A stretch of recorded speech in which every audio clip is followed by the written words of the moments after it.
हमारे पास income tax return file करने के 7 फॉर्म अवेलेबल है और इनमें से सही फॉर्म आप अपनी आईटीआर के लिए यूज करें।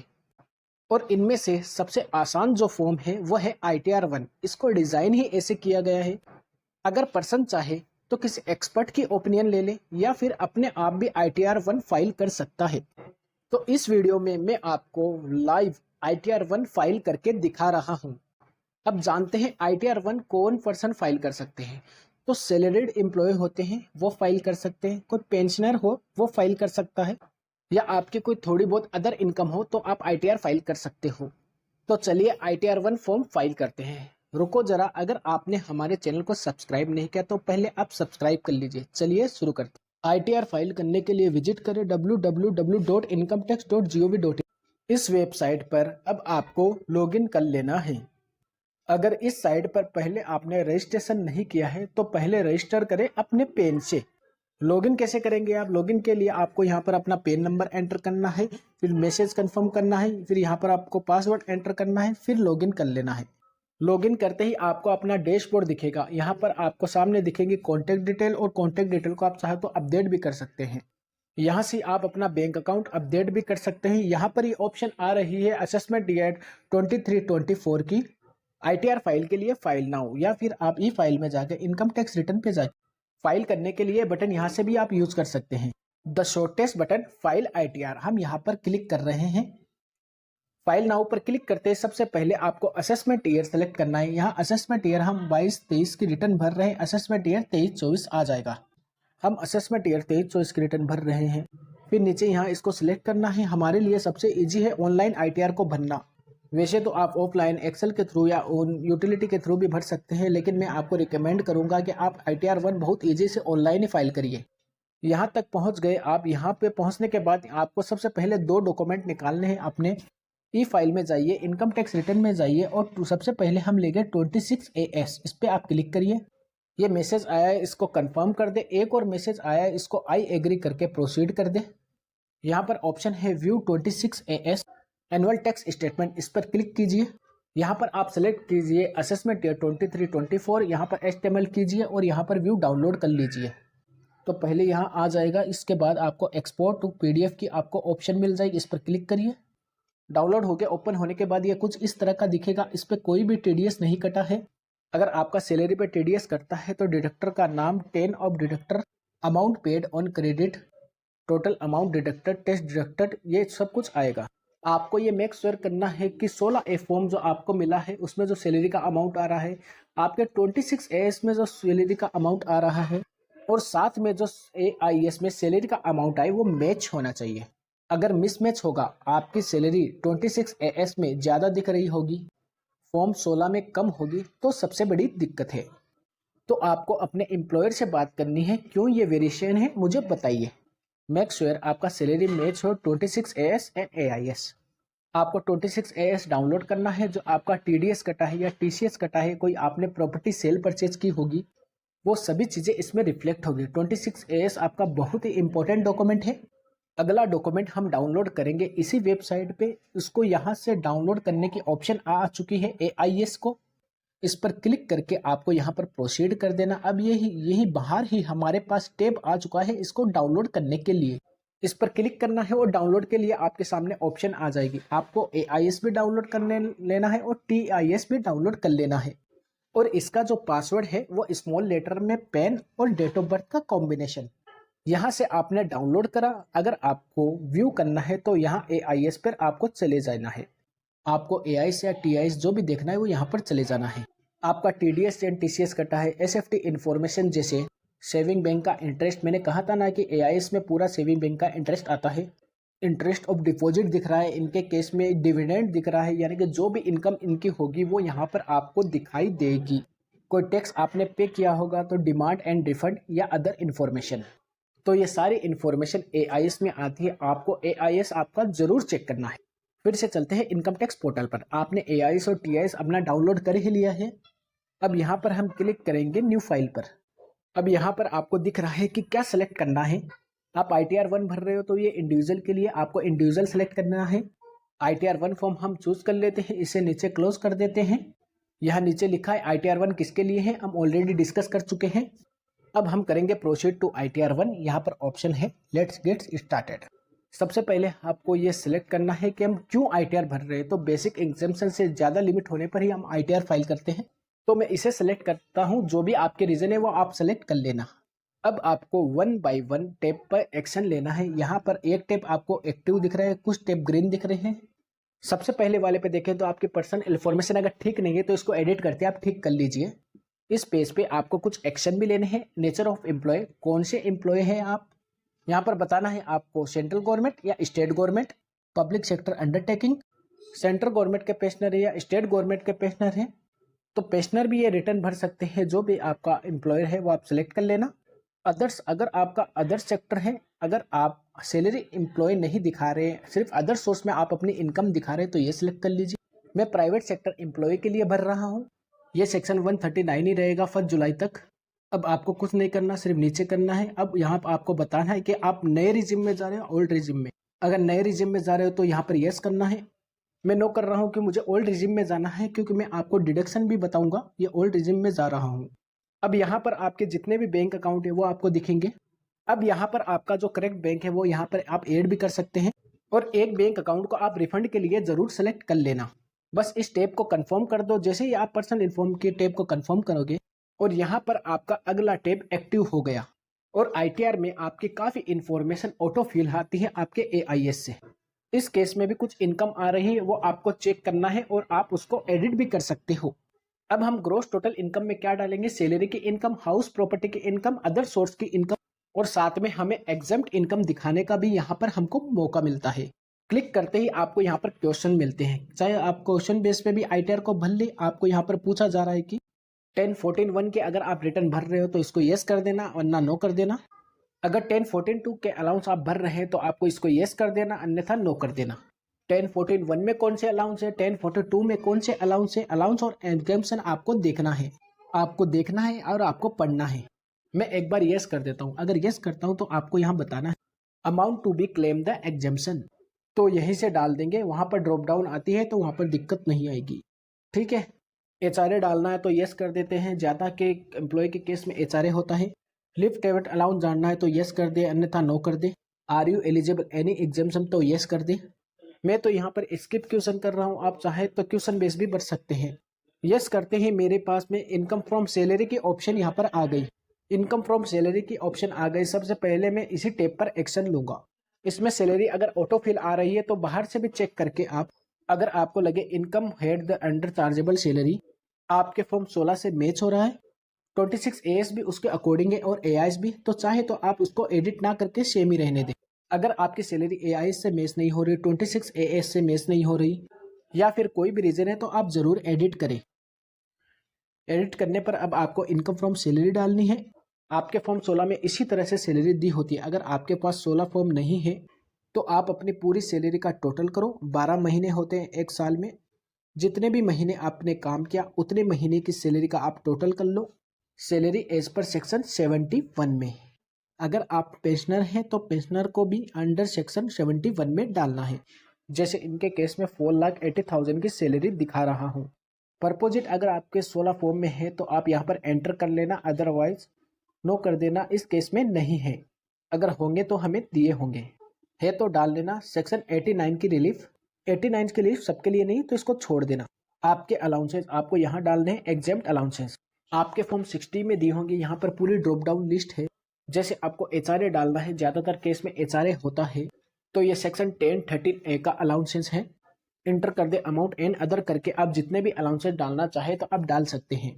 और सेक्शन 1041 और 1042 में कौन से अलाउंसेस कवर हैं इसमें नहीं दिख रहे, तो वो इन्हीं 2 सेक्शन में कवर होंगे। इनकी सैलरी मैंने 4,80,000 कर दी है। सैलरी आपको यहाँ पर दिखेगी। इसके अलावा स्टैंडर्ड डिडक्शन आपको 50,000 रुपये का मिलता है ओल्ड रिजिम में। इस साल ओल्ड रिजिम में है, अगले साल न्यू रिजिम में भी आ जाएगा, तो वहाँ यहाँ अपने आप आ जाते हैं। न्यू रिजिम सेलेक्ट करोगे तो फिर आपको स्टैंडर्ड डिडक्शन यहाँ पर नहीं मिलेगी। एंटरटेनमेंट अलाउंस ये हमारे लिए अप्लीकेबल ही नहीं हुआ, क्योंकि ये गवर्नमेंट एम्प्लॉय के लिए है। प्रोफेशनल टैक्स अगर आपके फॉर्म 16 में आ रहा है तो वो डाल लो। Income from under head the salary, इसको फॉर्म 16 से मैच कर लो। इसको AIS से भी मैच कर लो और 26 AS से भी मैच कर लो। सेव हो गई है हमारी सैलरी डिटेल। अब आगे हम डालेंगे इनकम फ्रॉम हाउस प्रॉपर्टी। अगर कोई आपने हाउसिंग लोन ले रखा है, जिस घर में आप खुद रह रहे हैं, तो आप यहाँ पर सेल्फ ऑक्युपाइड सिलेक्ट कर ले और यहाँ पर आप अपना इंटरेस्ट और बोरोड कैपिटल डाल दें। 2 लाख तक का यहाँ पर अलाउड है। अगर आपने कोई प्रॉपर्टी किराए पर दे रखी है, पूरे साल का जो रेंट आया वो यहाँ पर डाल दो। मान लो कि 1,80,000 रुपये आपका रेंट पूरे साल का आया है, यहाँ पर आपको 30% की रिबेट मिल जाती है। अगर आपने इस प्रॉपर्टी पर भी लोन ले रखा है तो उसकी इंटरेस्ट की डिडक्शन आपको यहाँ पर मिल जाएगी। मैं यहाँ पर हाउस प्रॉपर्टी की डिटेल नहीं डाल रहा हूँ, अगर आप डालेंगे तो ऐड कर लेना। इनकम फ्रॉम अदर सोर्स, यहाँ पर बहुत सारी इनकम आपको ऑटो फिल दिखेगी। जैसे यहाँ पर इनकम फ्रॉम डिपॉजिट दिख रहा है, इंटरेस्ट फ्रॉम सेविंग अकाउंट अपने आप आ रहा है और डिविडेंड की इनकम। अब आप कहोगे अगर किसी सैलरी पर्सन ने शेयर्स में पैसा लगाया है, पैसा लगा के छोड़ रखा है, तो डिविडेंड आया तो आप यहाँ पर दिखा सकते हो, कोई भी दिक्कत नहीं है। अगर आपको ये चीज़ें ठीक ना लगे तो आप इसको सिलेक्ट करके एडिट भी कर सकते हो। तो एज इट इज़ रहने दो। यहाँ पर भी कुछ डिटेल ऑटो फिल आ रही है, इनको आप एडिट भी कर सकते हो। अगर आपको अदर इनकम डालनी है तो ऐड अदर करें, आपको ये क्वेश्चन वाइज दिखा देगा। सेविंग बैंक अकाउंट इंटरेस्ट यहाँ पर आ रहा है, अगर आप इसको चेंज करना चाहते हो तो चेंज कर सकते हैं। क्या डिपॉजिट इंटरेस्ट है, एआई से ऑटो फिल आ रहा है, कोई आपको उसको ठीक करना चाहे तो ठीक कर सकते हैं। कोई रिफंड मिला है, आपका प्रोविडेंट फंड कंट्रीब्यूशन 2.5 लाख रुपए से ज़्यादा है, आपको पता है कि वो टैक्सेबल है, तो उसके इंटरेस्ट को आप यहाँ पर ऐड कर सकते हैं। कोई फैमिली पेंशन की इनकम है तो यहाँ पर यस करके दिखा देना, उसकी डिडक्शन नीचे खुद आ जाएगी। कोई और अदर इनकम आपको डालनी है तो यस करेंगे, नीचे डिस्क्रिप्शन दे देंगे, उसकी डिडक्शन खुद ब खुद आ जाएगी। आपका कोई डिविडेंड आ रहा है और वो अपने आप ही आ रहा है, जैसे इस केस में आया है, एआईएस से ऑटो फिल आ रहा है, तो ये यहाँ पर उसका ब्रेकअप देगा। आपके केस में भी ऑटो फिल आ जाएगा, आप एक बार चेक कर सकते हो। बस उसके बाद इसको कंटिन्यू कर देना। स्किप क्वेश्चन भी आप कर सकते हो। वैसे क्वेश्चन बेस्ड आपको अदर सोर्स इनकम डालना इजी रहेगा। यहाँ पर टैब भी है एग्जेम्प्ट इनकम का, अगर आपको कोई एग्जेम्प्ट इनकम मिली है तो रिपोर्ट ज़रूर करना। जैसे एग्रीकल्चर इनकम 5,000 रुपये की, जैसे आपका कोई LIC मैच्योर हुआ है, ये इनकम एग्जेम्प्ट होती है। लीजिए आपने सारी इनकम ऐड कर दी, अब इसको आप कर दिए कन्फर्म। कन्फर्म करते ही अगला टैब एक्टिव हो गया डिडक्शन के लिए। यहाँ पर क्वेश्चन बेस आ गया, पहले पूछा गया आपने कोई डिडक्शन करिए तो यस कर दो। ATG का शेड्यूल भरना पड़ेगा वरना नो कर देना। पार्टी को करिए तो ATGG का शेड्यूल भरना पड़ेगा, नहीं करा तो नो कर दो। कोई क्लेम कर रहे हो आप ATGG, उन पर्सन के लिए रिलेवेंट होती है जिनको ना तो HRA मिलता है और जो रेंट पे रहते हैं, तो वो ATGG में डिडक्शन क्लेम कर सकते हैं। जो भी डिडक्शन रिलेवेंट है उसको येस या नो करें। ATC में लेनी है, ज़्यादा पर्सन ATC में क्लेम करते हैं। जैसे इस केस में 50,000 की बच्चों की ट्यूशन फीस क्लेम करेंगे। ट्यूशन फीस का बहुत ही बेनिफिट, इसका ध्यान रखें। आप ट्यूशन फीस का बेनिफिट ले सकते हो, PPF का ले सकते हो, LIC का ले सकते हो, आपके 5 ईयर के FD है, प्रोविडेंट फंड है। बहुत सारे ATC में डिडक्शन, जैसे हाउसिंग लोन का प्रिंसिपल अमाउंट, वो आप दिखा सकते हो। जो कंट्रीब्यूशन है आपका एम्प्लॉयर का पेंशन फंड में, आपका ATD, अगर आपने मेडिक्लेम करा रखा है, ज़्यादा पर्सन के केस में होता है ये, तो यस कर। कोई एजुकेशन लोन ले रखा है तो ATE में दिखाओगे। जैसे हमारे केस में इंटरेस्ट आ रहा था सेविंग बैंक एक अकाउंट का, AIS में शो कर रहा था, तो ATTTA में डिडक्शन लूंगा जो 10,000 की अलाउड है। अगर सीनियर सिटीजन है तो ATTB में 50,000 की अलाउड हो जाएगी। क्या आप और डिडक्शन क्लेम करोगे? अगर डिडक्शन क्लेम करोगे तो यस करोगे, तो नीचे और डिडक्शन क्लेम की लिस्ट आ जाएगी। तो जो भी डिडक्शन क्लेम करना चाहे उसको टिक कर लेना। मैं कर रहा हूँ कंटिन्यू। कंटिन्यू करते ही 80C में इन्होंने 50,000 डिडक्शन दिखा दिया। अगर मुझको एडिट करना है तो मैं कर सकता हूँ। 80D के लिए यहाँ कुछ भी नहीं दे रखा, तो मुझे शेड्यूल भरना है। इसके लिए एडिट पे क्लिक करके लेते हैं एक्शन। कितना मेडिकल क्लेम कर रहे हो आप या आपकी फैमिली मेंबर जिनका हेल्थ इंश्योरेंस करा रखा है आपने? कोई सीनियर सिटीजन तो नहीं है, तो आपको येस या नो करना है। इस केस में नहीं है तो ऊपर वाली टैब एक्टिव हो गई। अगर कोई सीनियर सिटीजन होता तो नीचे वाली टैब में पैसा डालने की होती। तो यहाँ पर इनका मेडिक्लेम मैंने 520 और 5,000 का रिलेटेड हेल्थ चेकअप दिखा दिया। अगर आपने अपने पेरेंट्स का मेडिक्लेम करा रखा है तो सीनियर सिटीजन है तो यस करो वरना नो करो। पेरेंट्स के लिए कर ही नहीं तो नो क्लेम ऑफ पेरेंट्स, तो उनकी डिटेल डाल देना। अब मैं इसको सेव कर लेता हूँ। तो हमारा 80D का शेड्यूल फिल हो गया, 80C फिल हो गया। अब हमें 80TTA देखना है। तो यहाँ पर आ रहा है इंटरेस्ट सेविंग बैंक अकाउंट, इनका हम डाल देते हैं। आई थिंक 6,000 के करीब था इनका अमाउंट आ गया। देखिए 5242। इतनी डिडक्शन ही देगा मुझे, यहाँ पर अपने आप चेक लगे होते हैं, आपको वार्निंग्स बताते हैं, एलिजिबिलिटी बताते हैं, very good feature in the ITR। अब ऐड कर लेते हैं, तो इनकी सारी डिडक्शन हमने ऐड कर ली, आपने भी अपनी सारी डिडक्शन डाल दी होगी। अब इसको कंफर्म कर लो, एक बार चेक करके कंफर्म कर लो। यहाँ पर शो डिटेल देखना चाहो तो यहाँ पर आपका ब्रेकअप भी दिखा देगा, ठीक है, फिर कंफर्म कर लो। बढ़ते हैं अपने अगले टेप पर, टैक्सेस पे। अगर आपका TDS कटा होता है, जैसे इस केस में TDS नहीं कटा, सैलरी का TDS शो होते ही आपको यहाँ पर दिखता है, अदर देन सैलरी का नीचे के टैब में दिखेगा। अगर आपने खुद ने टैक्स पे करा है तो एडवांस टैक्स में या सेल्फ असेसमेंट टैक्स में आपको वो डिटेल ऐड करनी है, ठीक है। शो ऐड करके अनदर करके आप डिटेल ऐड कर सकते हो।